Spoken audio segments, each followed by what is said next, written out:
ততক্ষণ আমি না একটু গয়না বড়ি ভাজছি। মেদিনীপুর থেকে আমার এক ভাই মানে তার হবু শ্বশুরবাড়ির থেকে এই গয়না বড়ি পাঠিয়েছে, তো সেটা আজকে আলু বেগুন দিয়ে সর্ষে বাটা দিয়ে তরকারি করব। এগুলো ভাজা হয়ে গেছে, এবার আমি তুলে নেব।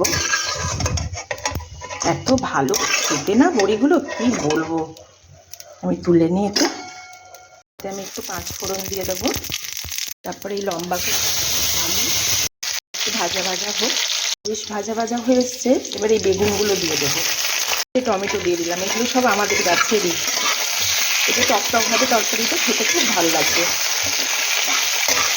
গলে যাবে, সব নরম আছে।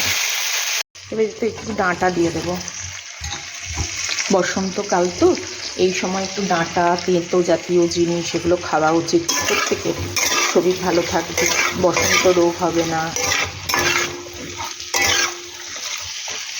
এবার এতে একটু স্বাদ মতো নুন দিই, হলুদ গুঁড়ো, লঙ্কা গুঁড়ো, একটু জল দিয়ে দেবো।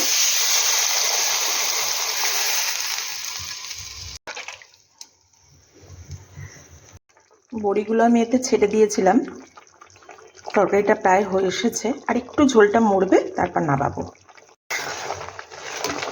আমি একটু সর্ষে বাটা দিয়ে দিয়েছিলাম, সেদ্ধ হয়ে গেছে। এবার আমি এটা নামিয়ে নেব।